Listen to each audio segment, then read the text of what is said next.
Hello, everybody, and welcome back to week 3 of the Classic Championship Series. Today, we got a fire matchup for you as Horizon Gaming takes on ShadowZ. I'm Rod Chains, joined by Elsa the Queen, and we are already getting into this draft. Absolutely, and I'm super excited to be here for this matchup. Horizon Gaming still undefeated, definitely considered by many to be the strongest team in CCS Thursday, so we'll have to see if Shadows can take them down a notch tonight. Yeah, it will be interesting here as you can already see the bans, all three from both teams coming out. Vex, Diana, and Viego taken away from Horizon, and ShadowZ taking away Akali, Lulu, and Fiora. And this Jinx is going to be the first pick for Horizon. Yeah, so a couple of interesting things going on here. First of all, Horizon Gaming, I love the denial of the Jinx pick away from Shadows. We've definitely seen Dirty Mid Main favor those scaling hyper carry picks, in particular the Jinx, but Aphelios still left open, so we'll see Shadows lock that one in right away. We'll see what they want to pair it with so far. Notably, Horizon Gaming, though, the Vladimir still left open on the board, which is a huge pick for Kaiser Uwu in the mid lane. So I'm really excited to see if we can get the mid laner for Horizon on his signature pick tonight as the Thresh going alongside the Aphelios. I love that combination. So strong bottom side coming out so far from Shadows. Yeah, it's a really nice bottom lane. It's kind of the classic, right? Is you out of the 380 carries right now, you're basically handshaking Jinx, Aphelios, or Zeri. And so we see that happening here. Thresh on the side of Shadows. And for Horizon, this next pick is gonna be not support, I guess. They're just gonna lock it with the Gwen and the Hecarim. So for that top and jungle. Yeah, so locking in the Gwen instead is really interesting because, as I said, Vladimir just really favored by Kaiser, but he has shown a lot of flexibility as well, playing things like the Victor, the Ari, as well as the Kiana. All of those pretty strong in the meta right now, especially Ari and Victor. So gonna be able to gonna leave it up and try to get maybe a little bit of a counter pick here. And it looks like the Mordekaiser, which has just been kind of a staple of the CCS ever since I've been casting here since last summer, will be the pick into the top lane. Yeah, one thing I want to mention here, just on the other side for Horizon's top laner, is that actually out of the 5 games that this team has played, 5 unique champions coming out in this top lane for Archon. So I'm very interested to see what they opt to go for. Obviously, the champion pool is very wide, can play a lot of things, but like you said, the Vladimir is going to be taken away for this first ban of the second rotation. Yeah, so Vladimir taken away. We'll see what else. I would anticipate Shadows wants to take something else away from Kaiser too. But for Horizon Gaming, maybe trying to look to limit the jungle pool, perhaps, or maybe some of the mid laners that have already been played by Jenka, who will be here in the mid lane for Shadows. That they will limit the jungle pool, and getting their hands on the Hecarim for Horizon Gaming. That one going to Gregorio in the jungle. We know that Hecarim right now super strong in this meta, very good gank jungler, and also has a good amount of scaling power too. So I'm excited to see what he can make happen on that champion, as Karma also being banned away. And as we wait for this last ban, thinking about Shadows as a team and where they've found success, it has been so centered around this bot lane duo of Dirty Mid Main, as well as the new support in Wardna. So I really like the priority that they put on this Aphelios Thresh, and it kind of sets them up for what I was hoping to see them do tonight. And we'll have to see probably a jungler coming out here from Shadows. Yeah, absolutely. The Jin Zhao is going to be the pick for Blue Shift here. And just to your point, talking about, Gregorio on this Hecarim here, this is a new addition to this Horizon Gaming team. Gregorio last season was an all CCS jungler. So definitely a big name coming into this team. So I'm definitely looking forward to seeing what this player can do on a pick with as much agency as the Hecarim right now. Yeah, and what I think about with Gregorio is just super strong, aggressive early game with those ganks. He had such good synergy last year with his laners on Lost Chapter, so that's something that he's going to be looking to develop here on Horizon Gaming in just his second week playing with the squad. Nautilus in the bottom lane is going to obviously be hugely helpful for facilitating these ganks, and it looks like they're trying to decide on Kaiser's champion right now, hovering the Orianna. We also have seen the Veigar hover as well, and it looks like it will be Veigar locked in. Personally, I love Veigar in this current meta. So much ability to have zone control against the enemy team, and obviously and scales incredibly well too. But the Ryze, speaking of power picks, Ryze also an absolute juggernaut right now in the mid lane. I know tank Ryze has really risen to popularity amongst a lot of regions. So we'll have to see if Jenka opts to go into that sort of build here tonight. But with this draft done, definitely not very many flex picks or anything like that. Pretty standard and very strong team compositions coming out from both sides. Yeah, this is very interesting. Just looking at sort of the compositions here, you know, both of these teams look like they just want to brawl. I mean, the side lane is going to be pretty interesting here. Going into Mordekaiser, both of these champions who feel comfortable in the 1v1. I'm pretty sure that Gwen, will have the advantage in a box against the Mordekaiser.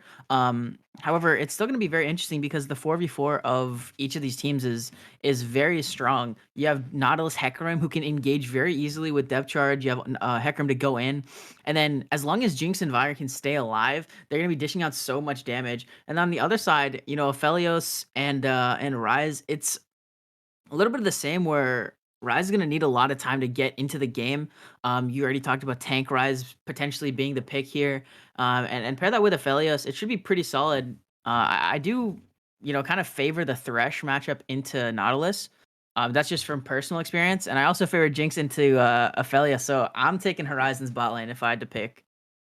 Yeah, I certainly agree, Rye Chains. And when I think about Thresh as a champion, obviously when you're looking at those highlight reels, you're seeing those hooks, you're seeing those crazy flays. But what Thresh really brings to facilitate a hyper carry is the Lantern. It's a very unique ability in League of Legends, and just allows that Aphelios to stay safe in situations where he would normally be absolutely slaughtered by the enemy team. But going beyond the bot lane, I think it's going to be a lot about the jungle mid synergy during this matchup. Looking at, especially on the side of ShadowZ, the Xin Zhao and that Ryze combination, so much CC coming out super early on. So Kaiser is definitely going to have to respect that and play safe, because Hecarim, while we would like to see Gregorio make some things happen early in the game, as he's known to do, Hecarim is certainly a champion that wants to, clear through the jungle for his first couple of paths through, and get to that level 6 as quickly as possible. So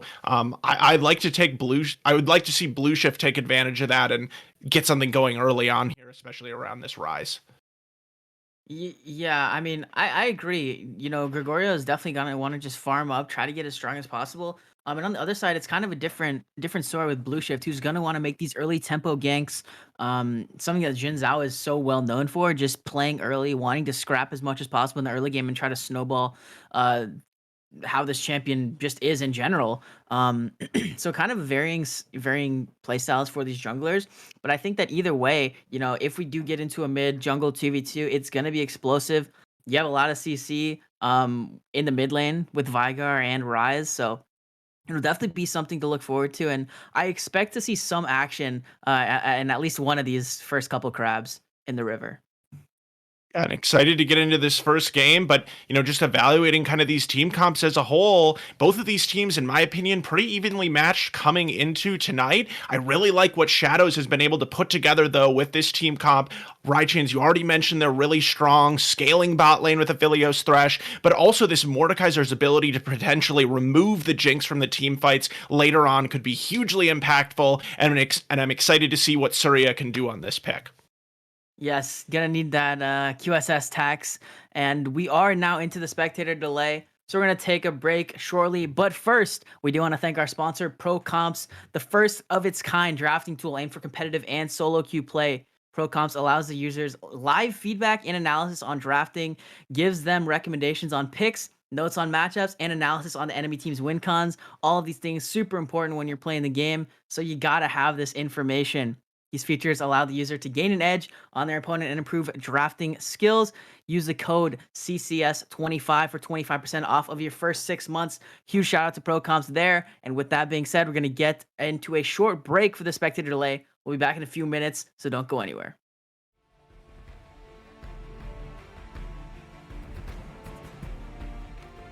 Everybody panic! Hold on! I'm about to say something really cool. 3, 41, 9, and lift off! No one dies screaming without me. I feel like I forgot to shoot something. You're starting to bore me. She's such a loser. Always ready to cry.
And we are on to the Rift for game number 1 between Horizon Gaming versus ShadowZ. For Horizon in the top lane, Archon on the Gwen, Gregorio in the jungle on the Hecarim, Kaiser in the mid lane on Vigar, and Daceris and Bravo rounding out the bottom lane with Jinx and Nautilus. And on the red side, we do have Shadows. We got Saria filling in the top lane with the Mordekaiser. Blue Shift has Xin Zhao in the jungle. Jenka with Ryze in the mid lane. Dirty mid main on his hyper carry Aphelios bot. And Wordna rounding it out with the Thresh to pair with that Aphelios. And as we get started here, looks like both teams just going for a fairly standard start. And, thinking about that draft just a little bit more, we already talked about how Vladimir was left up in the first round. We saw Horizon opt not to take that pick despite it being, by far Kaiser's most played champion. But beyond that as well, Lee Sin notably left up. Gregorio known for his Lee Sin, not only during the last split of CCS play, but also in his solo queue records during this season so far as well. So I think that it's something that is yet to be seen, and something that I'll be interested to see how it works out is whether or not it ends up being worth it for Gregorio to pick this more scaling option in the Hecarim, or if he's going to regret not taking the signature Lee Sin, which has a lot more ability to, pressure the Xin Zhao as well as the lanes early on. Yeah, I mean, it's a good question. I guess only time will tell here what ends up actually happening between this jungle matchup. But, Hecarim is just an insanely strong pick right now. It feels like every time you see a Hecarim, they're just winning. So, that is in Gregorio's favor. Really low though on the on the clear. I don't know what happened, but yeah, it looks like he's back to being okay now. But for a second there, the health bar was looking pretty low. Yeah, I feel like Hecarim tends to get maybe a little bit low on kind of those first camps. It looks like he was potentially at one point doing 2 camps at a time. That might have been part of it as well. I know that's also possible with the clear on Hecarim. So you see, once he gets his W back, he is able to heal back pretty well. And I would assume that based on the bot lane leashing, they had a pretty good idea of where Blue Shift was starting. And speaking of that, we see Archon, already taking some great trades into this top lane as he gets the level 2 first. Archon has to be aware that the Xin Zhao is on the way, and it looks like interesting pathing here from Blue Shift. He's headed there top right now. Yeah, this could be dangerous. Archon's gonna face check in, going in for the dash, and we'll see if this damage enough. Knockups, Ignite's gonna take down here, and Snips are trying to find the damage, but it's not enough yet. The flash forward from Blue Shift is not gonna find enough damage yet. One more auto should do it, as Mordekaiser's gonna flash over the wall and secure the first blood. That's gonna be Surya taking that one, and Shadows on the board.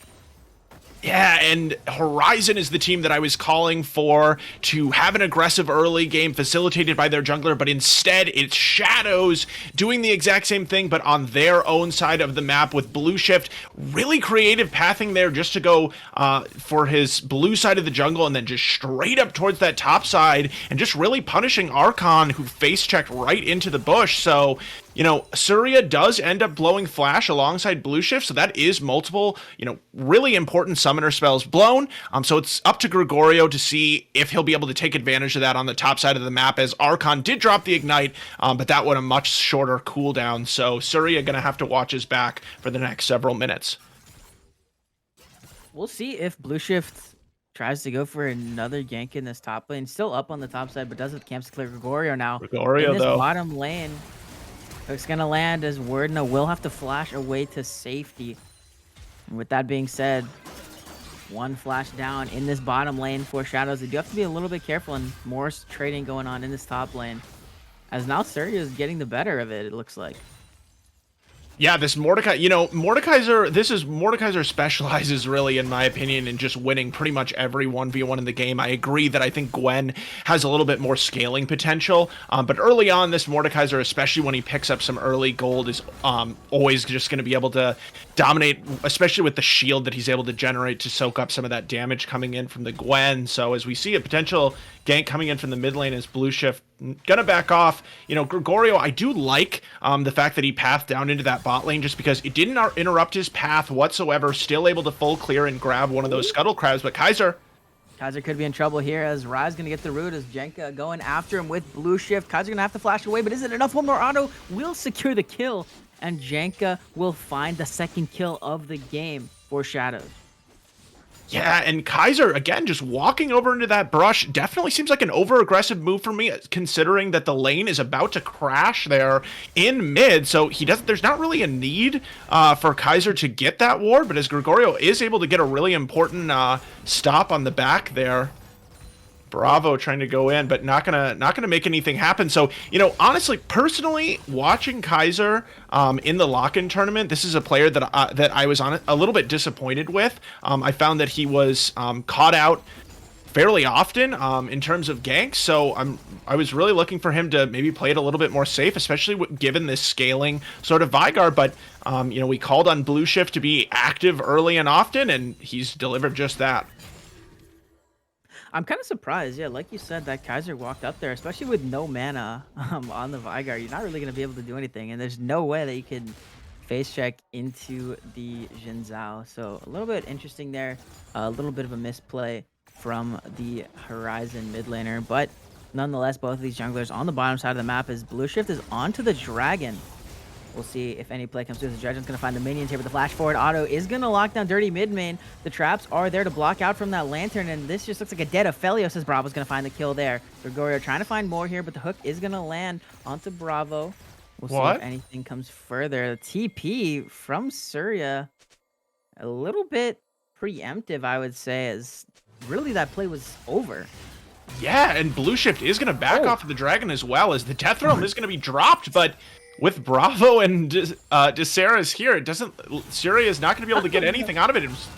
Surya could be in trouble here. Under the tower we go, as there's 3, but now Blue Shift is in the area. Surya taking pretty low, but Blue Shift's going to find the knockup on Desirus. And for now, no more casualties, but Janka is here.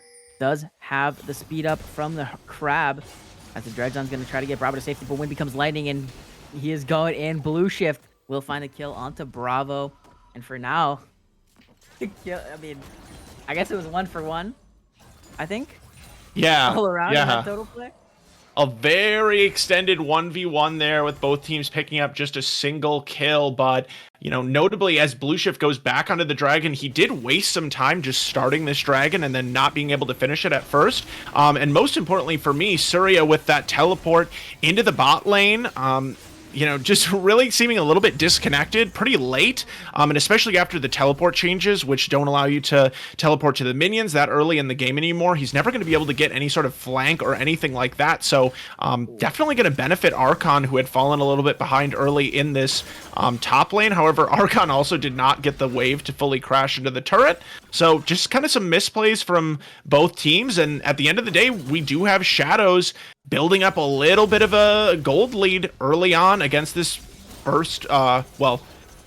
against this highly ranked Horizon team. I'm not really rocking with what just happened top lane.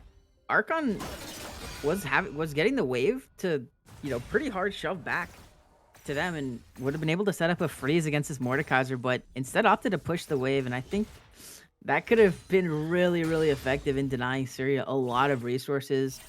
So maybe a little bit of a missed opportunity there, but we'll see if it ends up costing level 6 here. Or Gwen does have the needles if you want to go for this 1v1, but Blue Shift's in the area. We're gonna see. We're going in as the needles come through. That's 1, that's 2, that's the 3rd one. Snips are coming down as well. One more auto will be enough with the ignite, but the tower is doing too much damage to flash forward. But Archon will be victorious in the 1v1 as Surya goes down to the ignite. And it's so close, but it's cool, calm, and calculated from Archon, going under the turret, knowing exactly how much damage he is able to take in this 1v1. And we said it already in the champion select, Gwen is such a good scaling pick, definitely starts to perform so well against melee champions as the later that the game goes. So huge for Archon to be able to find that advantage early on, potentially setting up a nice split push threat for the side of Horizon Gaming as we get more into the mid to late stages of the game. This lane is gonna get really, really bad for Surya here. You can already see the CS lead is 3 waves in favor of Archon. Obviously, you can see some of that's gonna get picked up from that top wave that just got pushed in, but it is so hard now for this Mordekaiser to fight the Gwen just because of all the resources that she has. And I mean, it's all off the back of that really weird TP from Surya into the bottom lane. Yeah, and you know, Surya is coming in game one tonight as the substitute top laner. Young Nats, who I believe is the captain for this Shadows team, not present for this first game, and I just think that the teleport is indicative of that. It's indicative of a player who hasn't practiced as much in this with this squad, and you know, doesn't necessarily know or have that synergy that we would expect to be built up by this point in the season.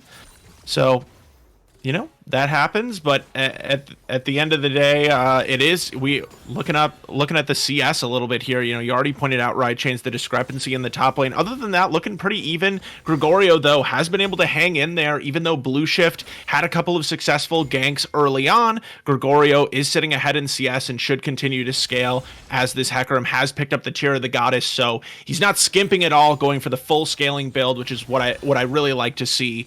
And you talked earlier about how strong this Hecarim pick is. To me, it's the diversity that it brings in terms of not only being a tank that can engage for your team, but also just having the damage to zero out backline members like this Aphelios potentially.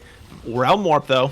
Play into the top lane as Gregorio could be in trouble. Wind becomes lighting and Blue Shift goes on, but the box will be utilized. And look at the flank from the backline. Archon is going huge. The onslaught shot is going to find the fear onto 3, and they're continuing on into the Death Realm as Archon and Surya are trying to battle it out. The Herald will go over to ShadowZ, I believe, but Blue Shift is going to find Archon out of the Death Realm. We'll see if there's anything further as they try to chase after Kaiser, and yes, that Herald will be picked up, and now Kaiser could be in trouble. Has to flash away, doing a lot of damage, but the ultimate absolutely one-shots Blue Shift, and now Jenka could be in trouble trying to flash over the wall, but the red buff is ticking down, and Gregorio is running fast. Is there enough damage to find it as the Q from Viger will find the mark, and now Surya, they're running in one by one. Does he have the damage to find Gregorio? Gregorio's running for the hills. Devastating charge going back in as the Q will miss. Oh! Miss, not enough. Oh, and just the lack of mana from Kaiser allowing Surya to stay alive there. But Kaiser, after we criticized him earlier for falling victim to that gank from Blue Shift, is able to pick up multiple kills here, just an ult into the face of Blue Shift to be able to take him down.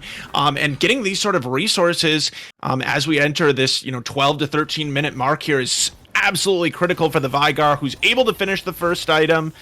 And is now going to be, just continuing to scale and become that menace that we know Vigar eventually becomes. Yeah, this game is very scary now that Vigar has 2 kills. It's going to get a little bit wild here, and it's going to get pretty hard for Ryze to survive, especially just because of the pure burst damage here. And you can see Archon and Surya going at it again. Archon is the benefactor of that trade for the time being, and Surya is just going to have to run back and try to hit the Krugs.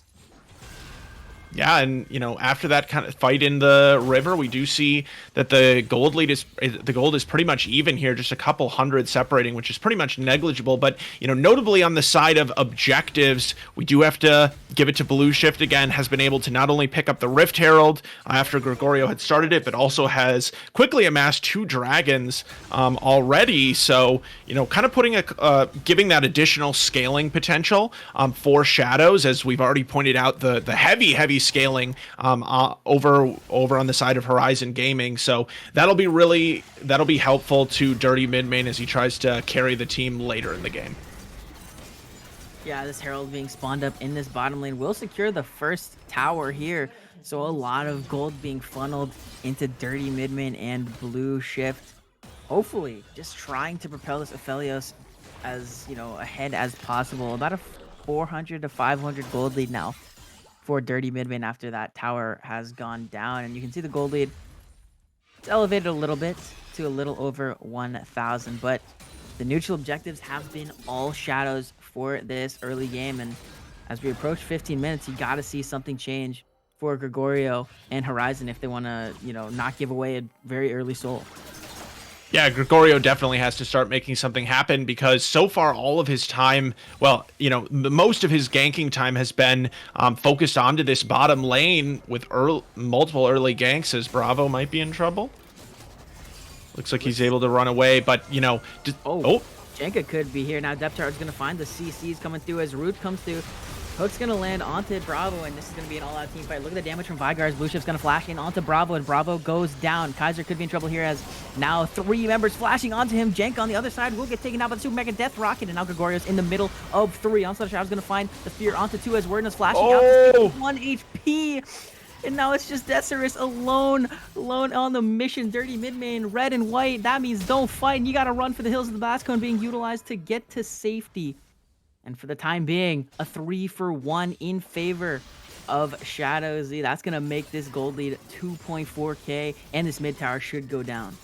And I just don't think that Horizon has any business opting into that fight, as Bravo is going to be the one hooking forward, but just way too much darkness, just not enough vision for Horizon to be able to safely take that engagement, and, you know, especially with something like the Thresh, which just has such strong ability to peel for his teammates. You know, Dirty mid main, as long as he is untouched on this Aphelios pick, it's going to be a bad time for Horizon, and as before, if Aphelios is not dead, Horizon is, or rather, ShadowZ is still alive in the fight.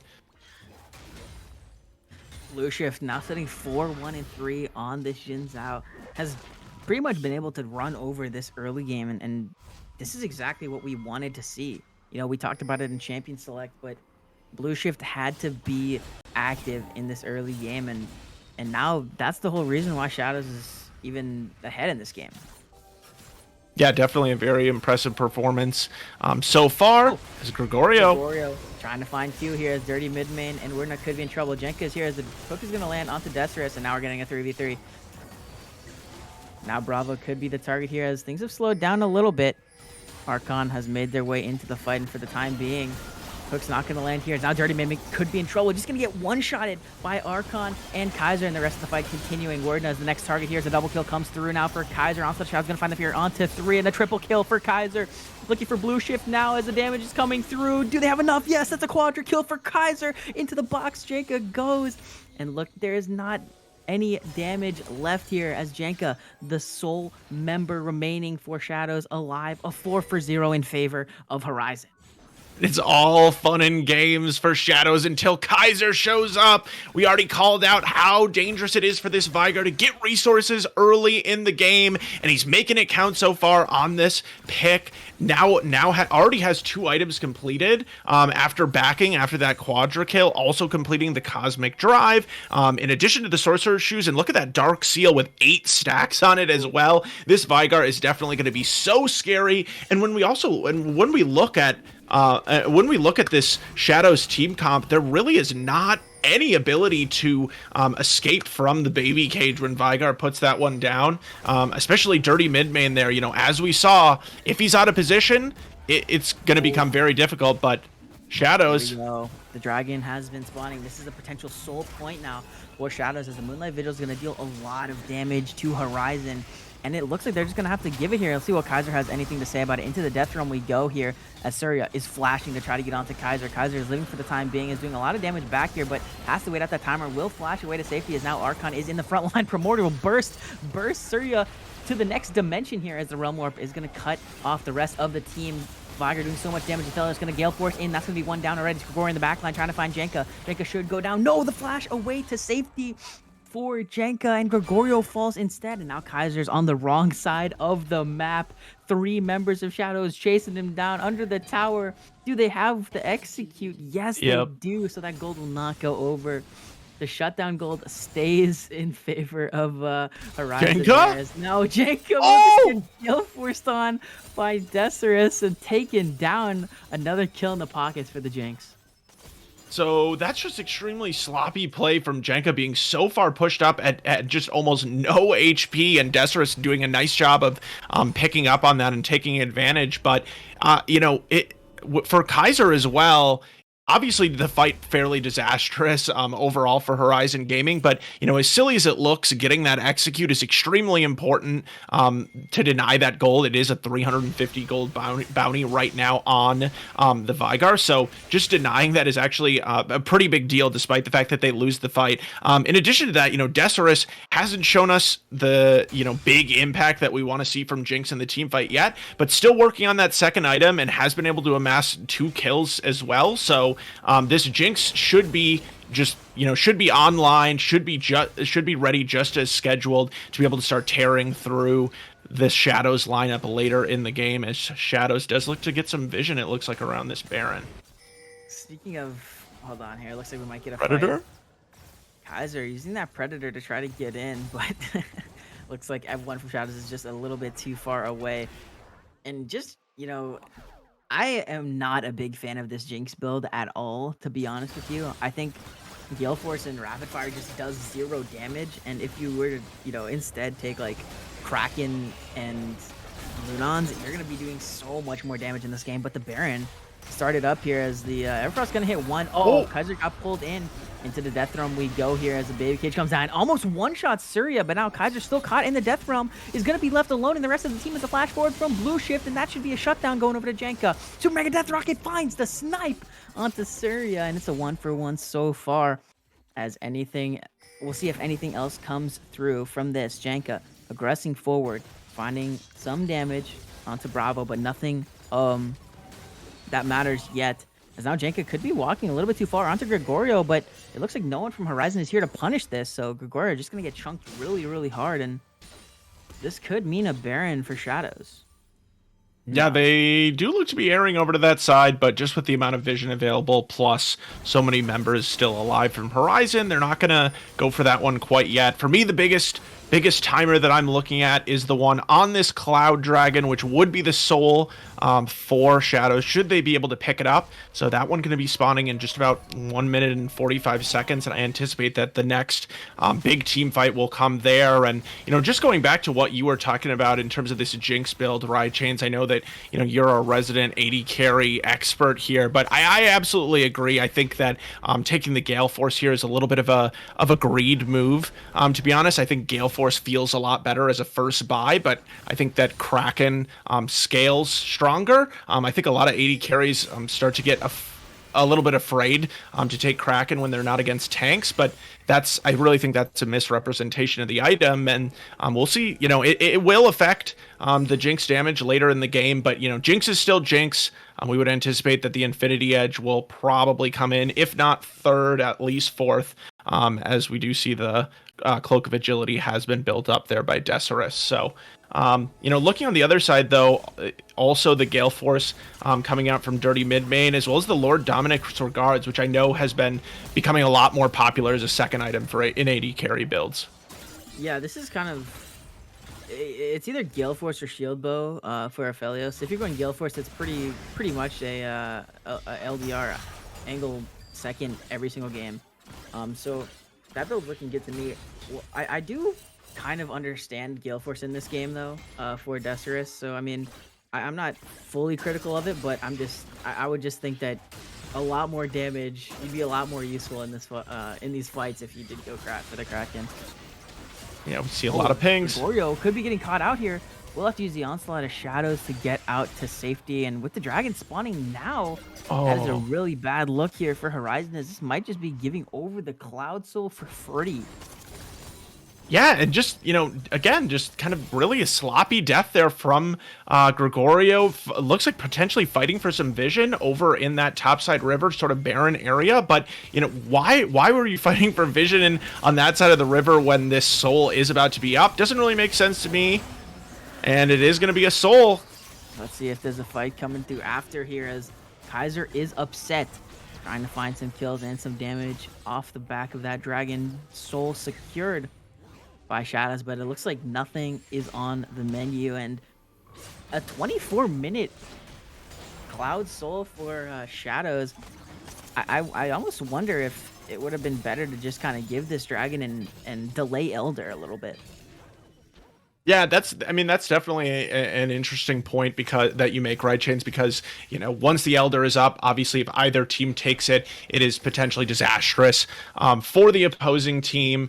But, thinking a little bit about this Cloud Soul being on ShadowZ, this is going to be really, really important for them to be able to gap close with the Jin Zhao, as well as the Rise, who pretty much needs to get in your face to be able to drop the CCS Blue Shift.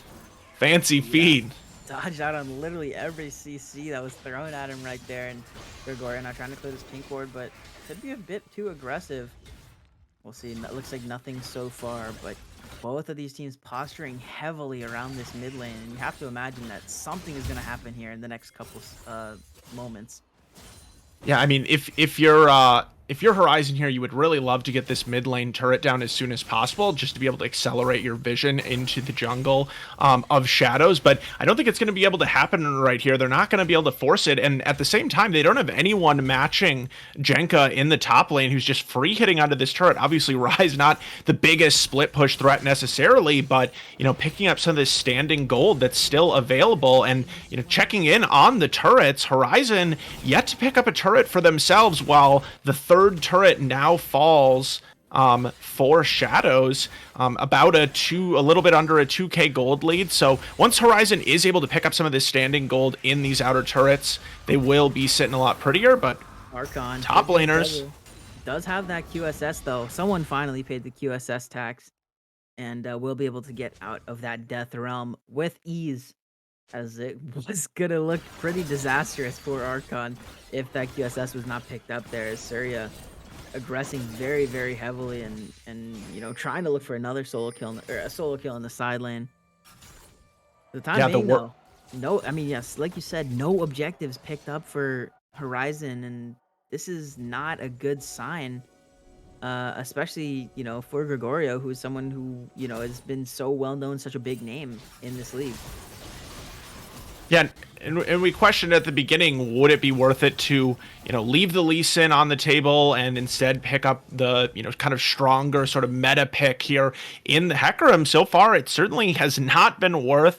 With that said, though, Hecarim does have really strong engage capabilities that will be really helpful to this team later on in the game. Also, Gregorio has not been in the position to try to steal any objectives away, but does have that onslaught of Shadows to try to get over walls, do things like potentially steal a Baron, those sort of fun jungler activities. So not counted out of this game yet so far, but definitely not meeting sort of that win condition that Horizon and Gregorio himself would normally have, of it's starting off strong and kind of snowballing off these early ganks. So Blue Shift almost playing Gregorio's style better than he's playing it himself right now. And Archon, though, is finally able to pick up that turret in the bot lane. It is nice to be able to get some of that gold into Horizon's pockets. And especially now with the QSS, is eventually going to scale to a point where this Mordekaiser is going to have trouble dealing with the Gwen. Little death bush coming out here. I don't know if this is actually spotted out by Wordno when they went in. Oh, maybe Dirty Midman could be walking in. The flash forward from Bravo as the depth chart is going to connect.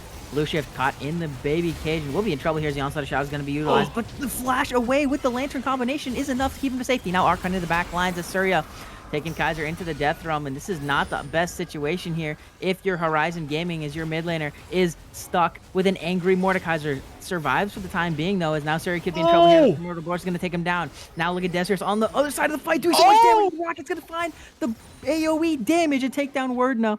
And now it's 2 kills for 0 in favor of Horizon, and they're pinging the Baron. They're going to try and go for this objective here, as Blue Shift and Dirty Midman have to just back. They have no HP, no resources to try to contest this.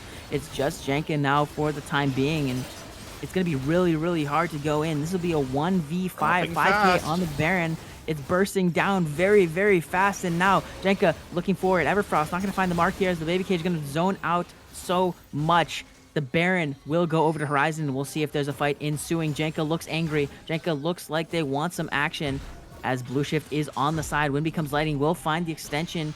The E goes in. Horizon able to get out for the time being, and just all press recall with the Elder Dragon spawning in 40 seconds. You got to get to this objective. Yeah, Horizon, they are able to recall, but they got to run straight back out under the rift to make it to this Elder Dragon in time. Make sure that they're able to deny it away from Shadows, who kind of have had this game flipped on their head there after that fight. Blue Shift able to flash out with the lantern to stay safe at first, but after that, Kaiser continuing to lay down so much damage onto Surya is nice. Trap set up.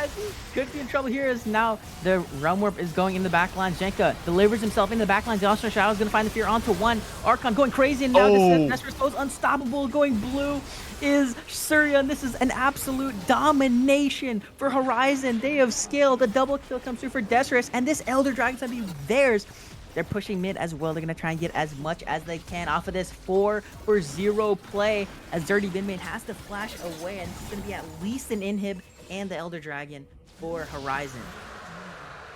It took Horizon a little while to wake up, but they are awake now, baby. Absolutely rolling through. They have the Baron, they have the Elder Dragon. Kaiser incredibly fed alongside Decerus on this Jinx. And, you know, Gregorio, I alluded to it earlier, hasn't had the best game, but there in that fight, absolutely awesome engage with the Hecarim using the Onslaught of Shadows, and it looks like Horizon wants to look to end. One Nexus tower is gone here as the rest of the team is spawning in just like that. Dirty Midmain is dead. Lucia trying to go to the back line, but Decerus goes godlike, and now Kaiser could be in trouble here. Is Golden in the death realm, but not for long as will go down. Surya is the next target on the table, and Archon will take that kill, and now it's time to say bye-bye because the Jinx rockets are flying. This next Nexus tower is down. Decerus is smacking down Wordna and Jenka, but the rest of the team is hitting the inhib, and that's going to be Horizon taking game 1.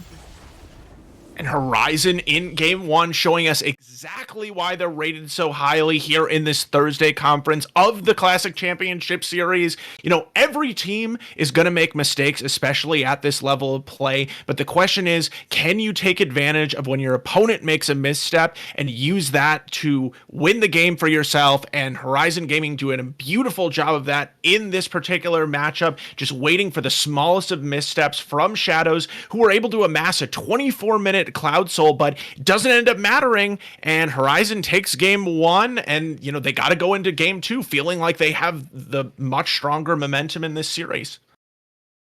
You have to think that Horizon's going to be feeling good after that game, and it goes back to the question that I asked, you know, right when that Cloud Soul went down.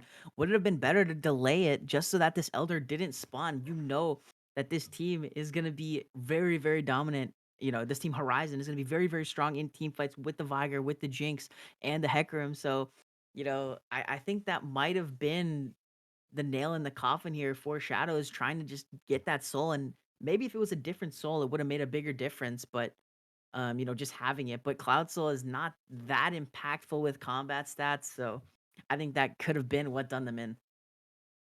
Yeah, and you know it's always a little bit hard to quantify the direct impact that these souls have on the game. Obviously, we can quantify the stats that they give, but you know, especially with something like Cloud Soul that is really heavy on sort of the movement speed aspect. If you're not taking advantage of it as the team claiming that soul, it really doesn't mean all that much. And ShadowZ exemplifies that really well here, honestly. And you know, going into game 2 though, in terms of these team comps, I don't really think that either team is unhappy with what they got in the draft. I think that both teams at times executed their drafts very, very well. It was just kind of some execution errors at the end of the day from ShadowZ that did end up making a difference. But going into game 2, I think that young Nats from the ShadowZ main top laner should be back. So we'll have to see what difference he can make against this Horizon team, which is so scary here in CCS Thursday. We are going to take a short break, but we'll be back shortly for game number 2 between Horizon Gaming versus ShadowZ. Does Horizon have what it takes to take it in 2, or will ShadowZ push it to a game number 3? We'll find out shortly. Don't go anywhere.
We are back for the pick ban for game number 2 between Shadows and Horizon Gaming. Horizon taking the first game off of the back of a huge performance from Kaiser and Desirus, and we are already into this with all 6 bans done. Jinx, Diana, Vex taken away again for Horizon, and Lulu, Fiora, and Vigar taken away from Shadows.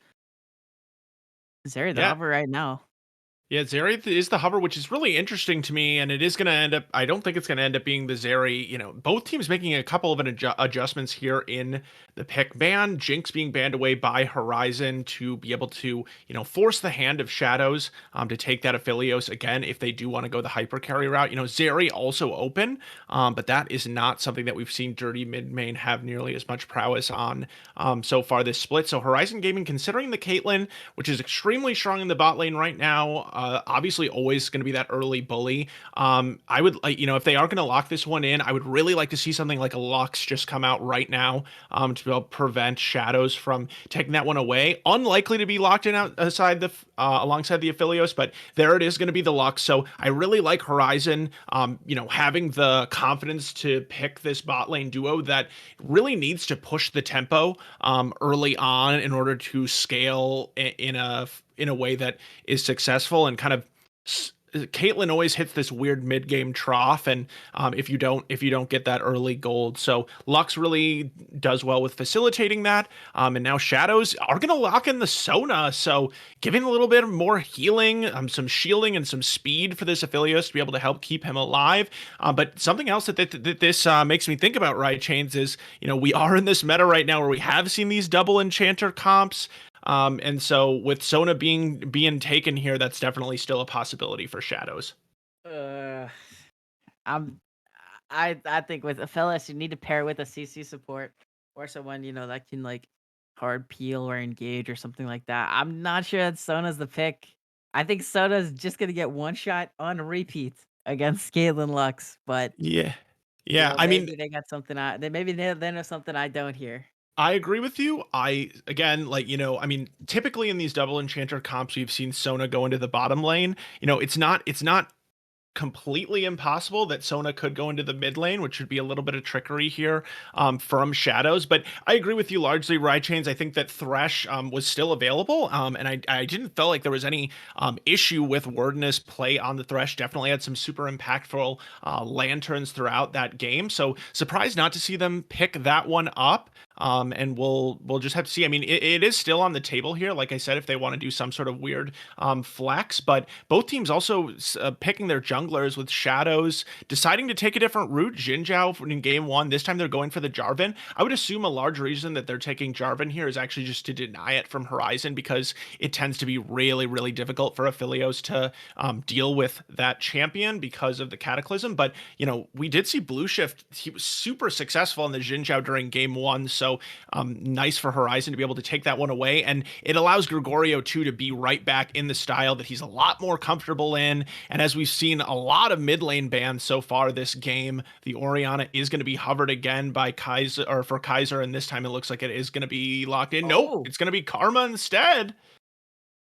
So I mean, okay, so still a speaking of flex. double enchanters here, Still a we've flex. seen mid lane double enchanter, but we've also seen the top lane version of it, or even we've seen the top lane version of not even double enchanter, but just one enchanter. So keep in mind that young Nats could certainly take this Karma with Smite into the top lane, and and make Raichain sigh yet again, with these kind of gimmicky comps, but comps that we've seen succeed at the highest level of play, at least here in North America. And as I continue to try to come up with these crazy theories, it is going to be Syndra locked in for the mid lane. So no double enchanters for Shadows or anything like that. We'll see what top laner they want to pair with this team composition that they put together so far.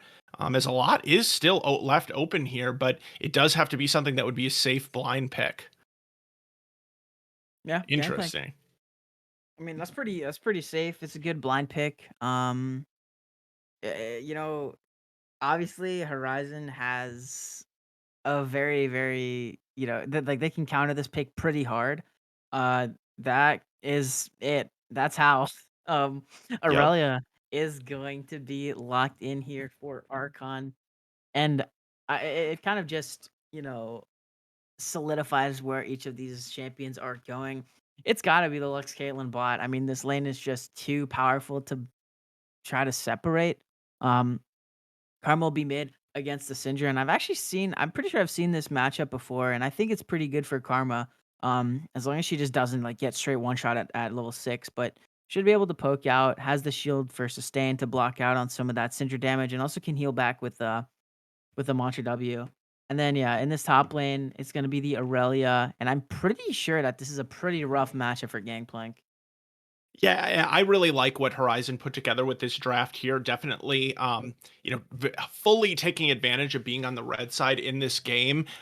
When your shadows picking into this karma, just like I brought up, you have to keep into consideration that this karma could have been going up into the top lane, and in that situation you definitely want to take something that you want to take a safe blind pick in case karma's not top lane, but you also are forced to take something that will be able to take advantage of the roaming kind of enchanter style that would bring, which Gangplank definitely fits the bill for. But then that opens the door for this Aurelia counter pick, and while technically these we've seen Aurelia in the mid lane as well, so it is a flex.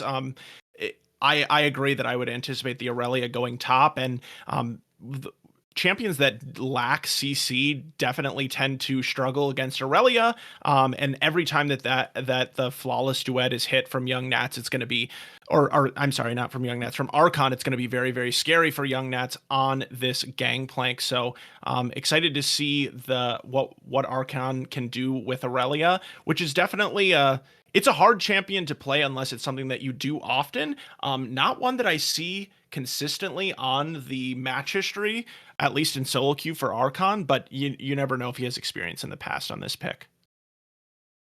This is another game where, I think the comps are very interesting. With Horizon, you have a lot of poke with your composition with the Karma and the Kalen and the Lux. And then you have Jin Zhao and Aurelia basically able to go in at a moment's notice if they find a target. And then with Shadows, it's kind of like a more traditional, relatively front to back team fighting comp. You have Jarvan to be able to dive in and just kind of cause havoc, try to get as many people into the Cataclysm as you can. Syndra and Gangplank to just do like massive AoE damage, and then Aphelios to hit over the top, and Sona to heal everyone up. So overall, the comp from Shadows is not that bad. I think it's pretty standard, and it's gonna be on them to basically make sure they're not getting poked out really heavily. And if they are getting poked out, you know, don't get poked out so much that Sona can't just heal you back to full. Yeah, and as on our side here, we're looking at this client draft, and the players do have the opportunity to trade after they finish the draft. But right now, we do have Kaiser Uwu being the one to have the Lux locked in for the mid lane. So interestingly enough, is going to be a little bit of a flex. Not sure really how I feel about this. I mean, obviously Lux can go mid lane, but just has so much power right now in the bottom, especially against something like a Sona that, yes, it has the healing against the Lux poke, but just a really squishy champion alongside the Aphelios. So it's a surprising choice for me unless they end up swapping. I mean, I still think that Caitlyn and Karma bring a lot of pressure, but not what we kind of anticipated here. But going back to sort of how Horizon Gaming want to play the game, game one of this series, I really don't think it went the way that Horizon planned it to. They definitely fell behind in the early game. They really struggled to pick up objectives. But this time around, as the trade does come through, so it will actually be Kaiser on the Karma. But Gregorio is equipped with this Jin Zhao. We've already saw from last game how much impact this Jin Zhao can have early on. And Aurelia, Karma, Caitlyn, and Lux, all three of these lanes have the CC that is necessary to set up this Jin Zhao for success. So I'm going to look for Gregorio this time to be a lot more active in the early game and try to get a lead that his team will be able to snowball in order to take the series.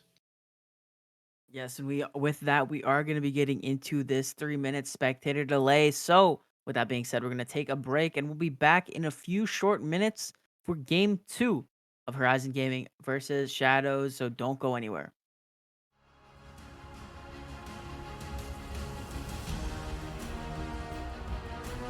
Everybody panic! Hold on! I'm about to say something really cool. 3, 41, 9, and lift off! No one dies screaming without me. I feel like I forgot to shoot something. You're starting to bore me. She's such a loser, always ready to cry. Ah, come on. What's the worst that could happen?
We are on to the Rift for game number 2 between Horizon Gaming and Shadows. For Horizon on the red side this time, in the top lane, Archon on the Aurelia, Gregorio in the jungle on the Jin Zhao, Kaiser in the mid lane on the Karma, and Decerus and Bravo rounding out the bottom lane with the Caitlyn and the Lux.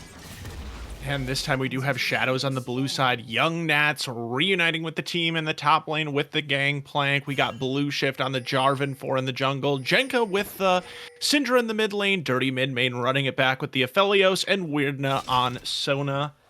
And as both teams, once again, just going for pretty safe here, although Kaiser is taking advantage of that mantra Q early on from Karma, trying to get a little bit of damage onto Blue Shift.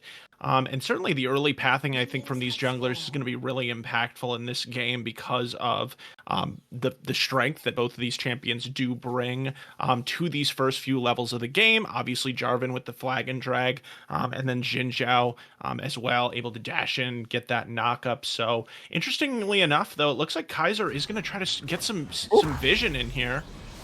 He doesn't have a ward. Just some damage coming out there, as well as stacking that mana flow band up a little more. That's what we love to see. Yep. Getting I whatever mean, and it advantage does. you can. It does alert them to the fact that, they should pretty much be able to assume that this is where Blue Shift is starting, but it absolutely confirms it for Horizon. So having that knowledge, but should be the same for the side of Shadows as well, as the bot lane could be observed leashing. So for Kaiser in this mid lane, I'm kind of interested, as we already get some heavy trading, of course, here top lane. Nats and Archon going after it. One more auto Q should be enough to take an Archon, but taking the tower shot. And the parlay to the back is almost enough to get through a kill, yeah. Might have to Maybe back not. into TP. I mean, there's not much to stay in. We'll see. Now mid lane fighting out here is the Root's going to find Jenka. And no kills yet for the time being, but a lot of low health bars across the map, especially in this top lane. Level 2 early for Archon here, and this could be it. Both of them hitting level 2 as the stun's going to find Young Nats. What?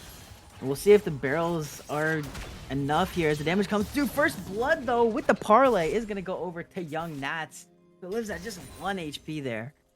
Yeah, and Archon is just, stuck trying to make up for his mistake at level 1, taking that turret shot. Had he just backed off and not taken that there early into the lane, I think definitely that fight would have been extremely different, as we saw just how close it really was. So, Young Nats, personally not a huge fan of Gangplank in general, just because of the, doesn't necessarily bring kind of the team fighting that I like to see from top laners, but obviously does have the ultimate available. And, Gangplank is a champion, I'll say, is at his strongest when he is able to snowball. So picking up that early kill is going to be a really big deal. Also just being able to keep himself safe from the Aurelia, but Lux Caitlyn doing exactly what we expect them to do, pushing in this bot lane early on, but Weirdna on the Sona as well has been able to heal up most of the poke damage coming out. Yeah, and I'm going to expect to see some early heal cut coming out from one of these bot laners. I don't know which yet, but Archon now going in has the fully stacked passive up, and we'll see. They want to continue. It looks like they're getting kind of destroyed here. Yeah. In that trade, as there's a big minion wave stacked in favor of Young Nats into this tower. So trying to fight again here, as now the junglers are in this lane. It's a 2v2 so far. Score is going to go in. Flag and Drags to find the knock up onto 2. And oh my, looks like a disaster here. But Gregorio and Young Nats going at it. Kaiser's here with the flash shield to try and keep Gregorio alive. Going back in. When it becomes lightning, the damage comes enough. And no, not yet as Young Nats goes down. Finally, will fall to that auto, as now Blue Shift is in the 1v2. Going to find one kill as Jenka's now joined the party. And a double kill comes through for Blue Shift. And a disaster, now a triple kill for Blue Shift. Disaster strikes for Horizon Gaming. Yeah, and it all looks good as Kaiser did have control of the mid lane and was easily able to roam up there first, but it just took so long to pick up that first kill on Young Nats. Eventually does end up going down to the Karma, but, with all of that time, it means that Jenka is able to walk all the way up into the river, into that top lane, and at the end of the day, it's just a beautiful counter gank here from Blue Shift. We saw the way that he finished a Gromp and then just ran straight up that top lane to be able to, it just really anticipating Gregorio being there, perfectly timed. We could tell that Archon was not expecting him to flag and drag out of the brush there. So just some real, again, 2 games in a row, Blue Shift was just really outpathing Gregorio and doing a great job. 3 kills going onto the Jarvan, not necessarily ideally where you would want them to be, but a kill's a kill at the end of the day. Oh, here we go. Now Archon Young Nat's going at it yet again here. The Sun's going to find the mark. We'll see if the damage is true this time as the Conqueror is fully stacked up. But yeah, I mean, still, Archon just not getting the better of those trades, and now Blue Shift making their way into the bottom lane. Does not have the flash, though, so can't really extend too far. That ward missing the bush, unfortunately. Yeah, and I mean, this is what happens when you're playing Aurelia and you give up an early kill in a lane that you normally should be dominant in. Is just, once Gangplank is able to pick up that Sheen, and Gregorio looking for a fight, not going to be able to get it. But once he can pick up that Sheen, it just makes him so much more dangerous. The Q hurts that much more, and just really shifts who's winning these trades early on in the top lane, and it should continue as Gangplank is a good scaling pick. So will be very scary for the immediate future here for Archon. Now, if you're Archon right now, we have to. What can you do to try to get back in? Yeah, you got the CS advantage for now. That wave's getting pushed back into you. But what do you think is the way back in here as Gregorio and Kaiser are hitting this dragon?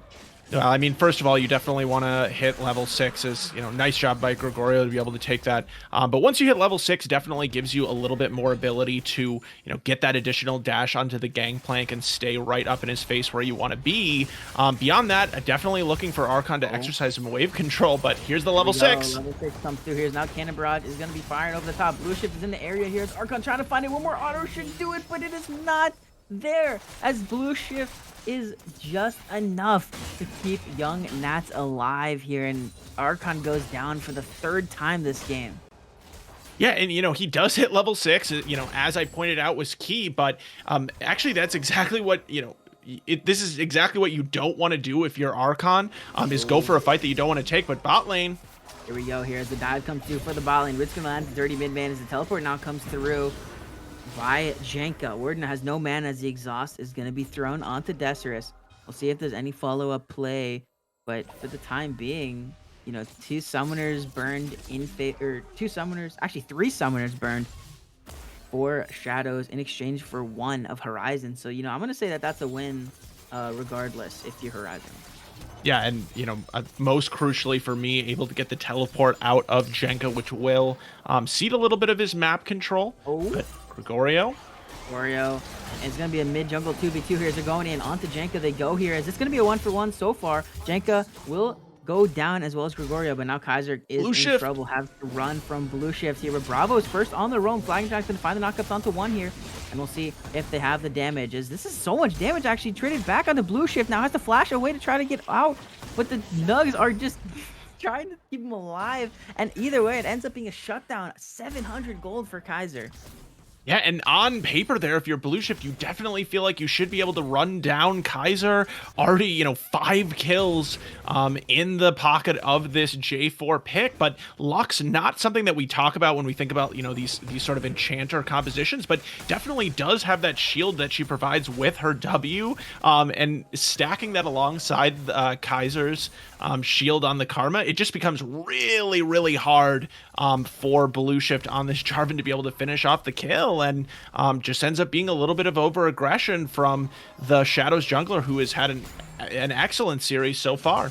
And talking a little bit more about, this top lane, it's interesting to me there that Archon is going for this all-in 1v1. It seems like maybe he's just a little bit fixated on the fact that he's supposed to be winning this in that 1v1 matchup against the Gangplank, when at this point, really, if you're Archon, I think that you just want to sit back and kind of wait for your jungler to arrive because of how much pressure Blue Shift has shown to be willing to bring up here, and they didn't know where he was on the map. So is even in CS still, though. So across the board, kind of looking at the gold, it is even. And Kaiser, ooh, Kaiser, look at that damage.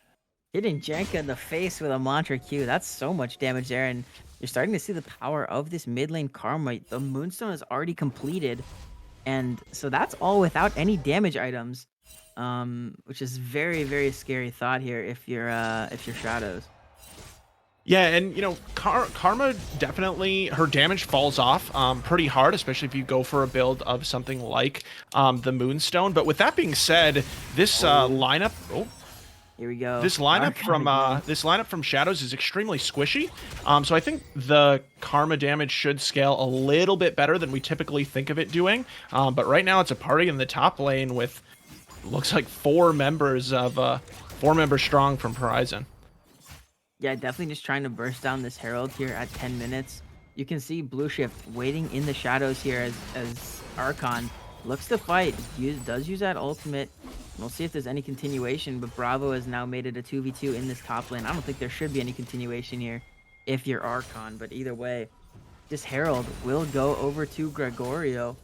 And we're kind of seeing a complete flip from what last game was. Now Desert could be in trouble here as so much damage comes through from Dirty Mid Main. Has to flash out the Moonlight Vigil, not going to connect. Desert lives, but just Yeah, barely. and that is not how this matchup is supposed to go, especially early on. Caitlyn does have a substantial CS lead, but Dirty Midmain forcing the flash out of Desirus. And as Archon hits yet another stun here in the top lane and looks to go in, Could be enough. he's going to force the flash. So I liked what we saw from Archon there just a moment ago in the top lane, just, finally being a little bit more cognizant of Blue Shift as he should have been doing all game long. And like you pointed out, Riot Chains, Gregorio definitely fixing many of the mistakes from last game with this objective control. But speaking of objectives, it looks like the Dragon is going to be started up by ShadowZ. Yeah, and this is going to be priority in the mid lane for Kaiser. As you can see, Kaiser's going to be first to this roam here. So this Dragon should be pretty easily taken over by Horizon. We'll see if Blue Shift has a steal. Instead, going to go in, but just get absolutely one-shotted here. The Cannon Barrage over the top. He's doing some damage, but it's not enough as Jenkins going to find a 2-man stun. Unleashed Power is not going to do enough to take down Bravo, but now the fight ensuing after Dirty Midman getting flashed on by Gregorio as the exhaust is going to buy him some time and space. Knockup goes on to Word Nut as Wind becomes lightning, falls through. One root comes down here, and the Iron Spike Whip will secure the kill, do just enough damage to take down Dirty Midman. And a big play comes through here for Horizon Gaming, and they might just look for the Herald on this bot tower. Yeah, I definitely think that they will look to drop this Herald, and Gregorio showing us that he's still the player that he was last year on Lost Chapter. Finally on this Xin Zhao able to create so much early pressure. And it looks like as the Herald will eventually be dropped here, is going to be bailing his bot lane out of this situation. Maybe not bailing them out, but making sure that they take full advantage of this Caitlyn Lux, who already were able to get some damage on the turret early on. They are going to be able to claim each and every single one of those turret plates. So very important that this Caitlyn Lux bot lane is able to do that. I would anticipate probably a little bit of a lane assignment shift here after this recall from Horizon. Archon, though, Tower will find the solo kill, and he's back. he is absolutely back, and now we see why Archon was wanting to be so aggressive all game. Aurelia does such a nice job of gap closing against this Gangplank, who doesn't have the CC to be able to stop her, and, Archon now at this point where he does win the 1v1 even under turret. And if you're young Nats, I mean, sure, you're definitely continuing to scale as Archon's going to take a couple of turret shots there. But we'll walk away, but definitely got to be really afraid, especially in these sort of long lane situations where the Aurelia will just run you down over and over again. That doesn't even, not even to mention the additional speed that can be picked up by something like the Karma coming to assist. So looking pretty for Horizon Gaming right now. Just one turret taken so far, but huge improvement over last game where it took I think like past almost 20 minutes for them to be able to claim any turrets, and they do have about a 3k gold advantage right now, which is fairly substantial 14 minutes in. So we'll see if they can continue to snowball that lead, because this is definitely what this team comp wants to do. Make no mistake, this Caitlyn is a strong pick for the early game, but Aphelios is always going to outscale late, and that's what ShadowZ has shown prowess at so far this season, is scaling and letting Dirty Mid Main carry the team. Archon going for another 1v1 here, and it's just too easy at this point. Archon maybe just giving a little bit of an early handicap over to young Nats. I don't know what's happened here, but two very easy solo kills it seems like, and able to kind of just minimize the disaster that was happening early in that lane now. And like you said, definitely want to get that Kalen around the map and try to get as many of these plates as you can. Obviously, it's past 14 minutes now, so the plates are down, but the flash forward from Bravo, and we're going to get a 3v3 here. Moonlight Vigil's going to find the roots onto one, and already Bravo is down. Now Desir's caught in the Cataclysm, but Gregorio just diving in onto Blue Shift. They go now as 2 kills already come through for Horizon under the tower, trying to find Word. They don't have the damage yet here, as Kaiser's in the area trying to find a little bit of extra poke. And they will find that Mantra Cube, but this mid lane tower is under attack and should go down pretty shortly here.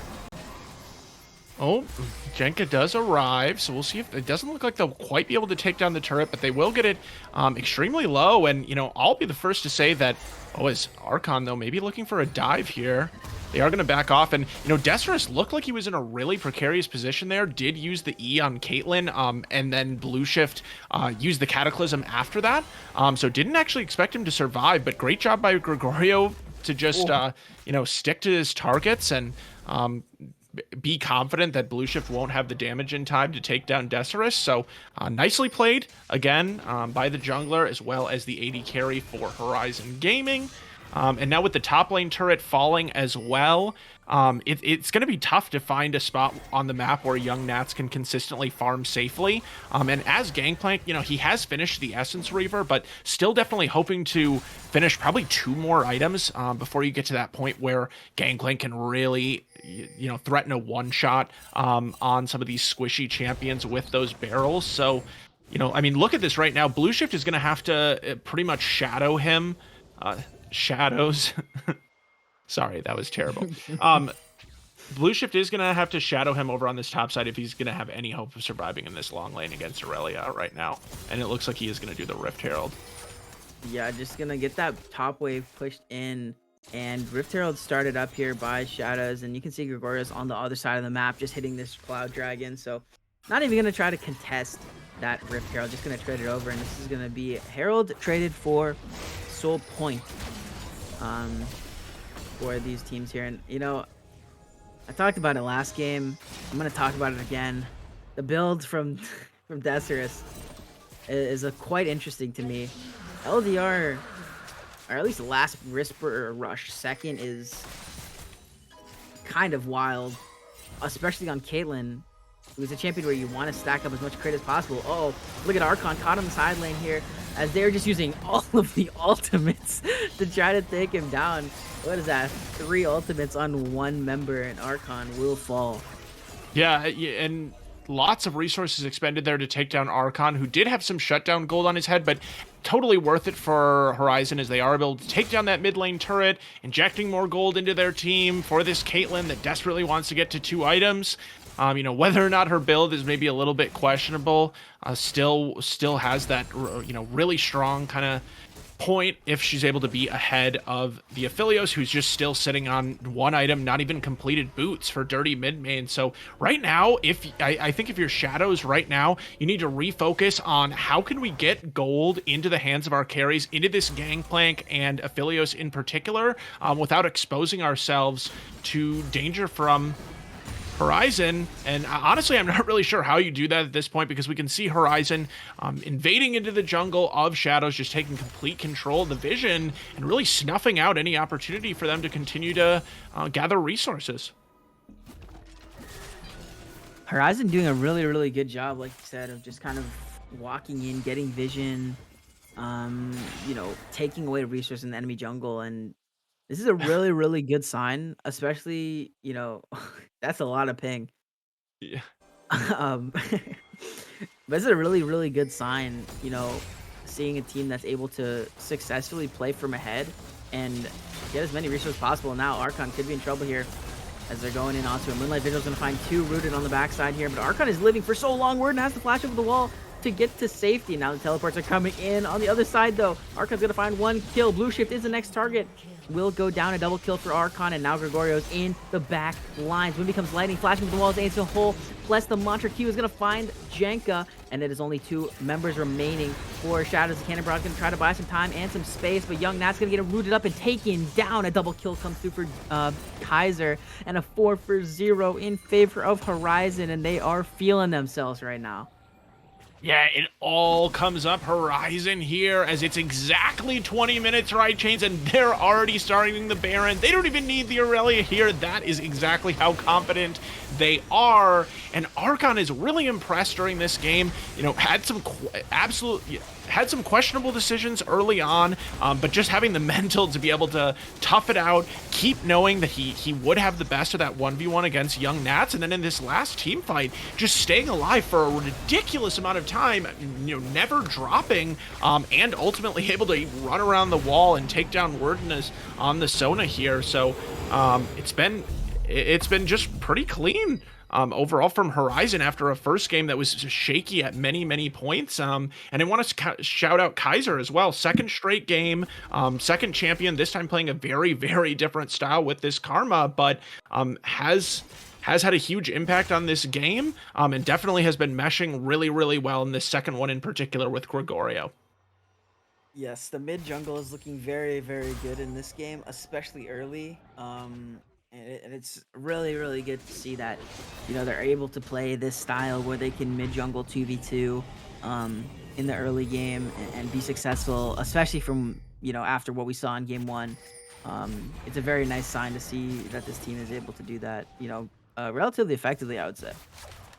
Yeah, and you know, we continue to see the amount of damage that these mantra Qs from Karma are able to put out as the Rift Herald is going to be just wasted here. I'm sure it was running out of time, but you know, checking in again on Kaiser's build, he's got the Moonstone, which he built first as the mid lane turret falls down, but also picking up the Redemption, and it just goes to show how far ahead this Karma and Horizon are right now. Looking like they're about 8k up. That he's still able to do that amount of damage, and it makes things really tricky in terms of target selection here for ShadowZ, because you know, you can take down Decerus and Gregorio, or you can try through the shields, but even then, lots of damage still coming through from the solo laners of Horizon. And I think for now, if you're ShadowZ, you're probably just wanting to turtle in your base, but how long can you really keep it up for? Yeah, I do not know, and it's gonna be really challenging. You know, as you can see, 3 members pushing in bot. They're wearing purple. With this dragon spawning now, you know, this is the Cloud Soul again for game number 2, and this is gonna be easily secured by Horizon. And you know, different from what we saw in game 1, Horizon has a 10,000 gold lead when they're getting, you know, the Cloud Soul. So I think this one is not gonna be a detriment to them at all. You know, of course, like, you don't really need to get it, and it does give that opportunity for, you know, a random like play. But hold on, here's Archon, could be in trouble here. Cannon Barrage and Cataclysm being used, but oh my gosh, taking down one already with the help of Kaiser's Redemption. Young Nats 1 HP, but will be healed up just a little bit as now Gregorio looking for the win becomes lightning, finds onto Dirty mid main, and he is almost one shot in here. Rooted under the tower goes Gregorio, as he is trying to stay alive for as long as possible. Young Nats just gets absolutely deleted, diving back in onto Dirty mid main. Unleashed Power is going to do literally 0 damage to him, and he is running wild in this team fight, just diving towers for fun. He does not care at all,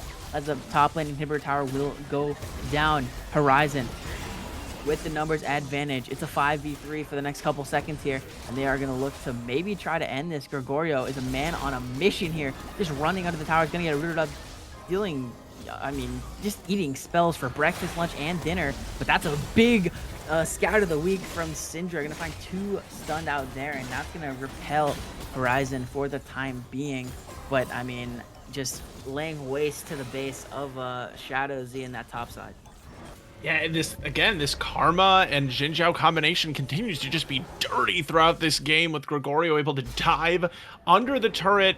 No hesitation because of the amount of shielding that is available. We already mentioned the Lux as well, contributing to that. So Gregorio just able to operate with no fear, and that's where he really excels as a player. You know, when we saw him on Lost Chapter being the CCS, all CCS jungler, the lanes really played around him, especially in the mid lane, always bringing CC. So seeing Kaiser and Gregorio start to sync together with that style is going to be really important. But Archon, though, looking for a 1v2.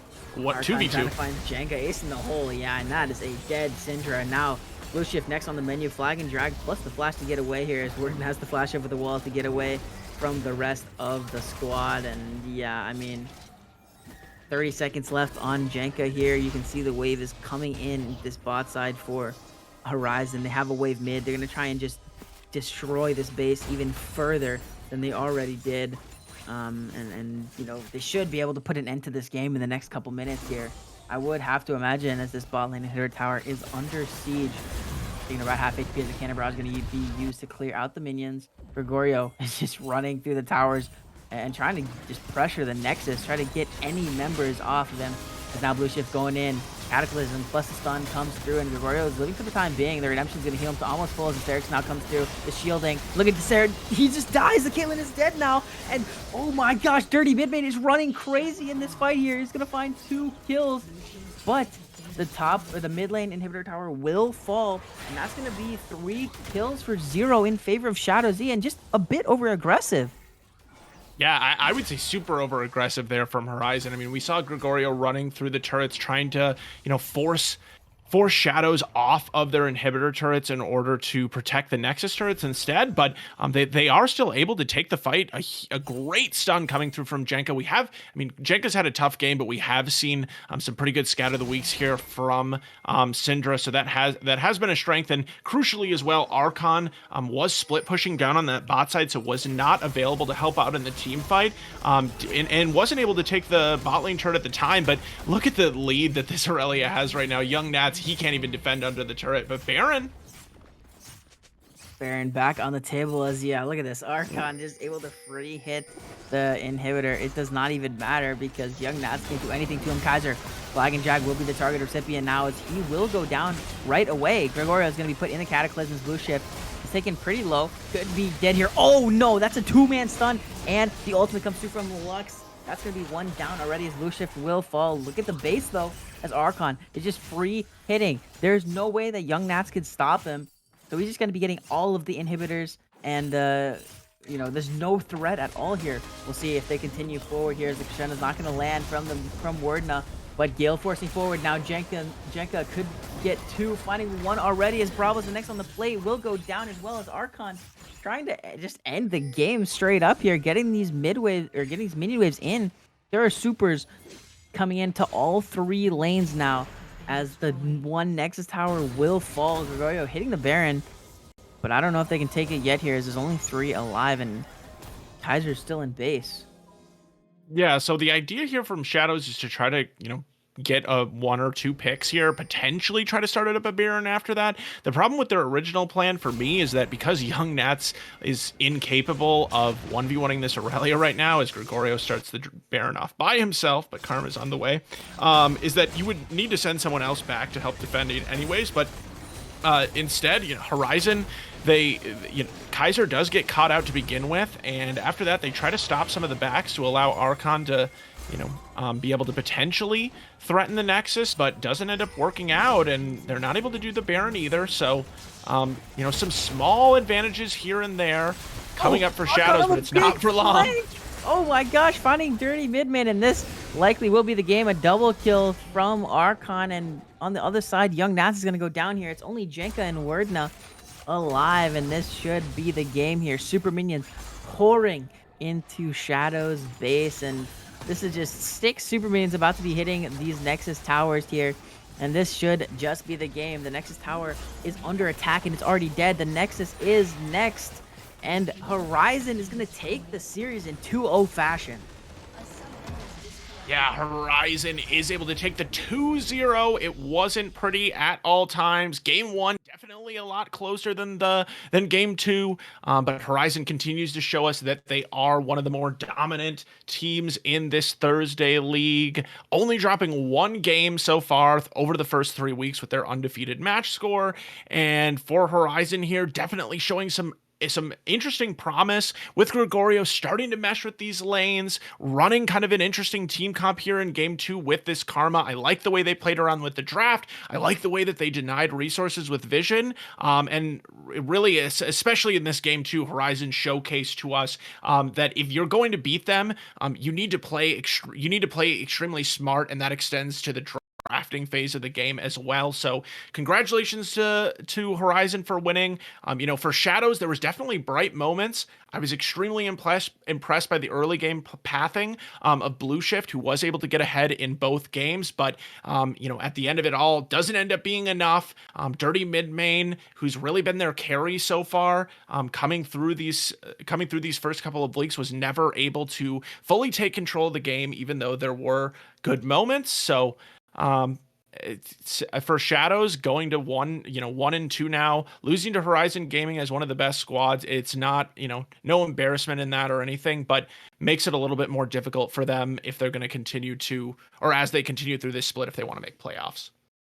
Yeah, like you said, Horizon looking pretty good here. It wasn't pretty all the time, but it was pretty just enough to take the 2-0 in relatively commanding fashion here.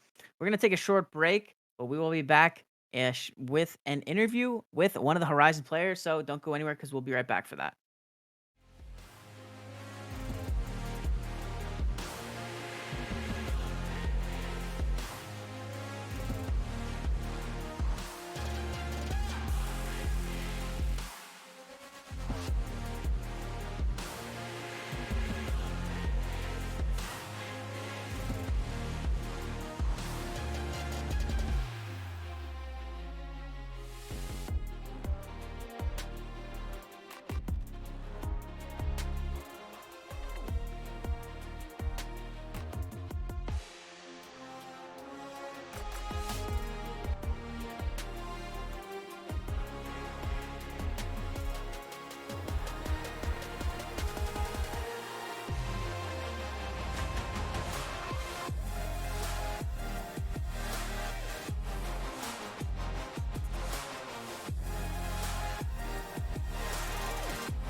All right, welcome back. We're here for this post-game interview after Horizon was able to take down ShadowZ in 2-0 fashion. We are happy to be joined today by Archon, the top laner of Horizon. Thank you for joining us, Archon, and how are you doing today? Sorry. Um, Not Archon. We switched. Remember? Smile. Oh, my Totally fine, bad. but totally fine. It happens. Happens to the best of us.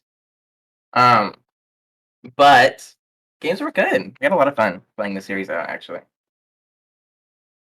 Yeah, awesome. Good to hear. I'm so sorry. I'm gonna sound so professional right now. Are you Kaiser? Or Yes, okay, yes. okay, that's what I thought. That's what I thought from your name. My bad, my bad. Production. Great production. All right, well, game one definitely started off a little bit on the rocky side. I know that you got ganked early on that Viger pick, but then you were able to quickly turn it around with that quadra kill that you grabbed. Can you talk to us a little bit about how satisfied you are with your performance tonight? I generally think the only time I trolled was first kill. I see Zin recalling on a ward. I'm like, I want to be annoying because I am annoying. So I'm walking over, gonna go stop his recall. My team is like, just don't die for it. I'm like, nah, I'm not gonna die. Walk up, bro, W's me from over the wall. I'm like, oh, never mind. And I think that was my one int play. Um, but I feel like I'm really happy with the rest of the night. The karma pick was super smurf. They banned it game one, and so I really wanted to play game two.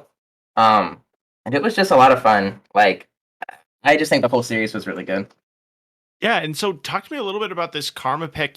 I know me and Rychains were talking a little bit about debating about, what kind of build were you going to go for. You ended up going towards a more supportive build, but didn't really end up mattering because you were so far ahead. Is this something that you feel like is strong into pretty much any team comp, or, how does the other team, what mid laners can you not kind of play this Karma into?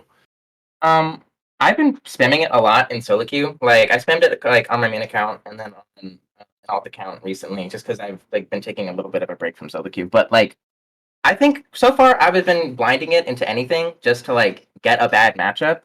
And the matchups really don't matter as much as say like another champ. Like I've played into assassins, bruisers, mages, ADCs. Like the pick is just kind of your lane doesn't matter as much as it does, I think, with other champions. Like especially this game, I really wasn't in lane a lot. I was kind of just running around doing stuff. Like it kind of sucked. Like Syndra got like trapped in lane just because I perma-shove every wave and leave, and she didn't get to do just about anything. So I think Karma's relatively strong. I mean, it's being abused. Like if you look at like EU rank one, guy literally is only playing Karma. Like Champ is just not balanced, I don't think.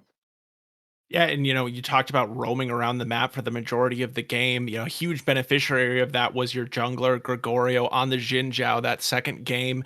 Gregorio coming in as Sultan hit the elo cap, so not able to be on the team anymore. And I'm wondering if you can talk to me a little bit about that shift. If you found that there's a big difference in these jungler styles, or how Gregorio has sort of fit in with this team so far. I would say right, Gregorio has meshed like really, really well. Like obviously losing Crow sucked because he ranked out.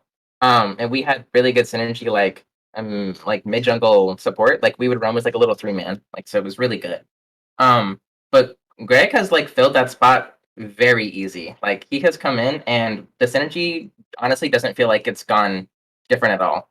Like in a good way, I should like in a good way. Not that it's like it's stagnant or stinks though. Like it has it's at like a heightened point where it's like we kind of don't really have to communicate as much as you think we would have to. Like obviously we let them know like where we're going, what we're doing, but it feels really good to kind of have two people with me who have the same idea as me throughout the whole game.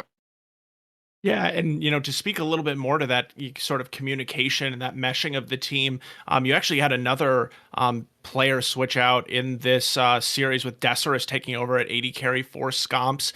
First of all, is this I think that this is a change, correct me if I'm wrong, that is for the long term, and definitely feel free to let me know. But also curious how that has kind of affected the communication, or who does the majority of shot calling, or if it's kind of a team effort.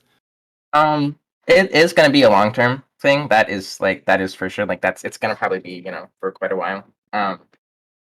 And the level of communication I say generally hasn't changed. Um, it's still kind of Bravo and Greg like Gregorio doing most of the calls. Like our solo lanes are pretty solid. And so we just kind of play around where we feel like we need map pressure and things like that. Despera's like yeah, we call it the depression bush, that little dot bush in lane, right?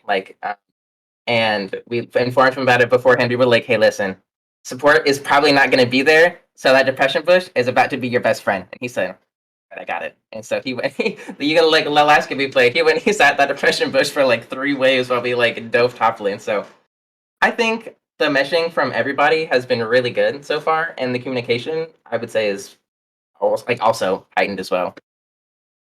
Absolutely, and I'm just curious, in terms of your opponents in this series, ShadowZ, you do end up beating them in a 2-0, so it doesn't end up looking very close on paper.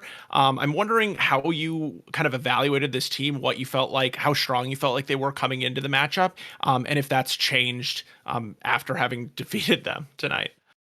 Um, with a lot of teams that we play against, unless they're like super hyped up, I don't really have any expectations going in. Like for mid lane, I try not to have like a super big ego because I feel like if you're trying to skill check your opponent with an ego and you lose, you're gonna be tilted for the rest of the game. So if I'm going in, I'm trying to like be level headed, not trying to skill check nobody, not yet at least, because from laning phase you learn how people play.